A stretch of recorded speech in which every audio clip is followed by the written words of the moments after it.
السلام عليكم.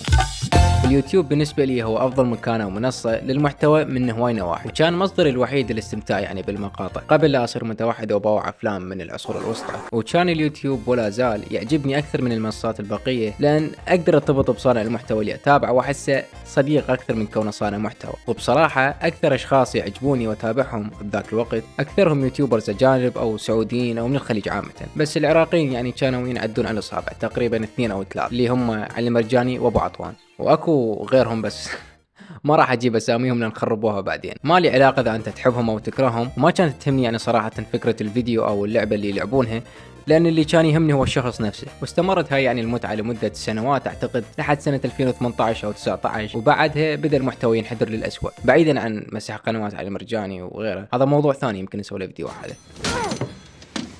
صار المحتوى يصير رديء جدا يعني، الى ان اجتنا اسوأ فترة على اليوتيوب، وتحديدا اليوتيوب العراقي، هي فترة ببجي موبايل. اوكي اللحن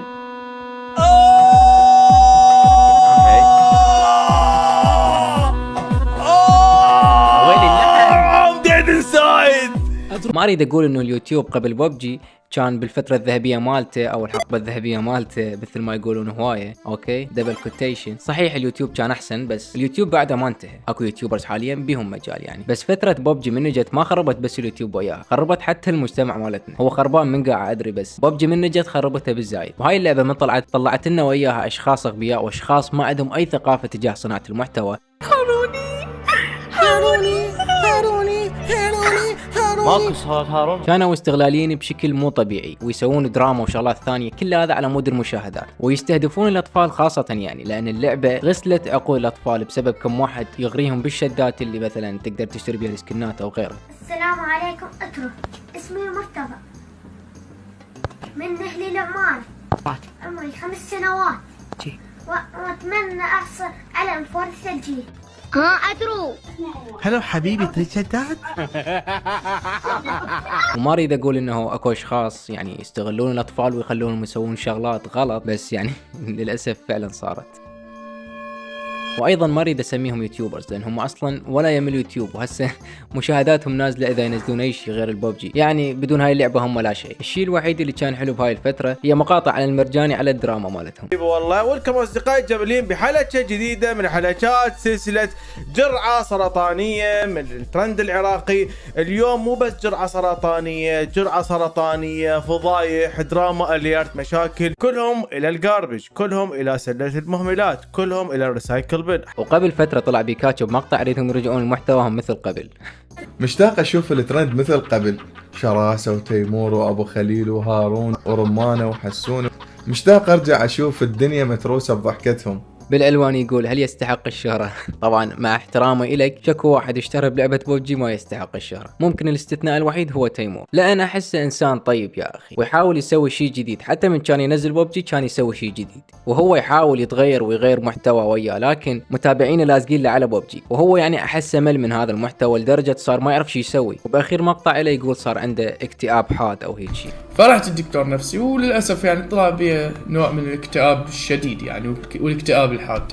وما أعرف إذا هذا السبب الرئيسي، لكن متأكد مجتمع ببجي التعبان هو أحد الأسباب. المهم أتمنى يتخطى هذا الشيء لأن صراحة إنسان ما يستاهل. وكو شغلة مضوجتني لازم أحكيها، المجتمع مالتنا متخلف بشكل مو طبيعي. ما جاي أقول كل المجتمع حتى ما أعمم، بس الكوميونتي أو المجتمع مالتنا عنده تخلف بشكل خرافي، وما أعرف ليش يركضون ورا السوالف التعبانة، يموتون على السوالف الخرا. والعقليات اللي موجودة بالمجتمع مالتنا عقليات متروسة تخلف وجهل. وحتى لا تقول أنا ما صنف روحي من أصحاب العقلية الخنفشارية، أوكي حتى لا شخصنها، بس جاي اقول لك انه المجتمع مالتنا تعبان. ما اهتم اذا انت تتفق او تختلف وياي، اهم شيء قلت اللي عندي. وهذا سبب كرهي الببجي ومجتمع ببجي، مو على مود اللعبه لكن على مود العقليات الخرافيه اللي تلعب اللعبه. واللي يعرف طريقه للهجره الشرعيه او غير الشرعيه، اتمنى تقول لي الطريقه بالانستغرام، راح اخليه بالوصف، لان اريد اطلع من بلد الحضارات، اريد اطلع من البلد اللي اخترع الكتاب او هذا الخريط كله، لانه بصراحه ما جاي اتحمل كميه العظمه بهذا البلد. اوكي فكافي مضرطه وادخل على الفصل الثالث.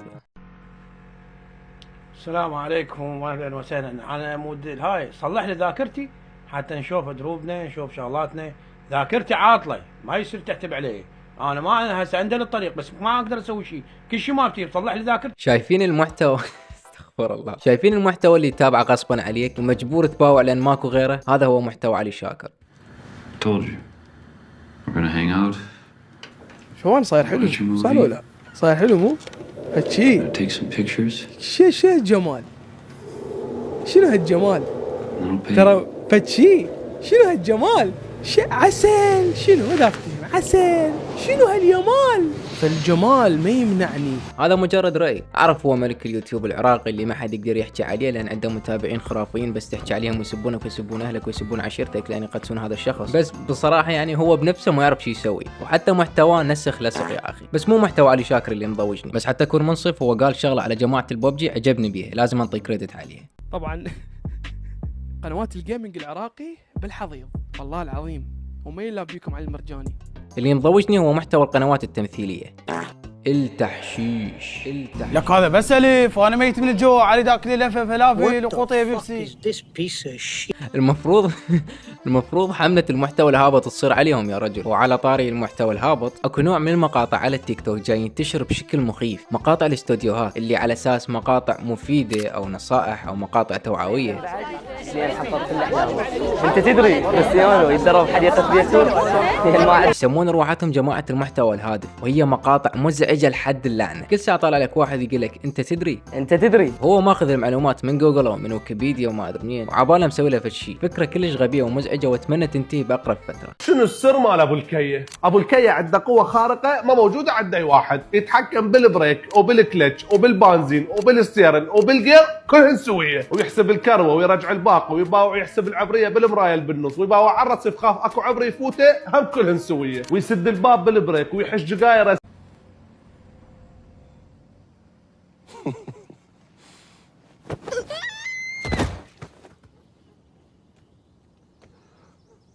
الجواب على هذا السؤال بكل بساطة لا. صحيح اليوتيوبرز العراقيين الموجودين حاليا محتواهم تعبان وخاصة قنوات الكومنتري يعني عندهم بس فكرتين، اما الدنيا حارة لو ماكو كهرباء ويحطون صورة ستيف هاربي بالثمنيل.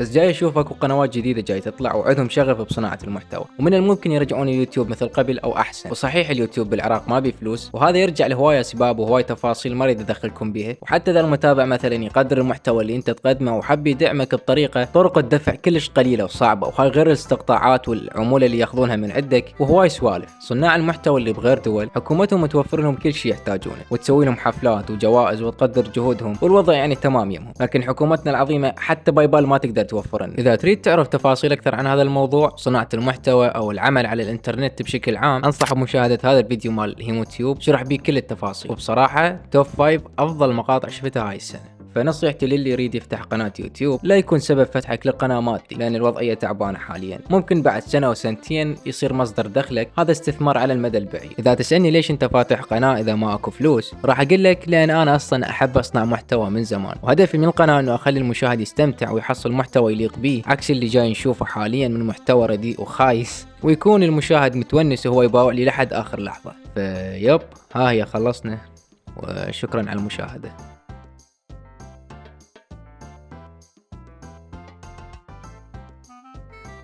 واحد النارية ما شايفين النارية مو جديدة ذاك اليوم نزلت بس اشحن لي شدات تستاهل. اي والله استاهل، انا استاهل لي اشحن لك شدات مو؟ ايه والله خوش رجال. وليش خربها اترو؟ وليش خربها اترو؟ للاسف ما اقدر احكي يعني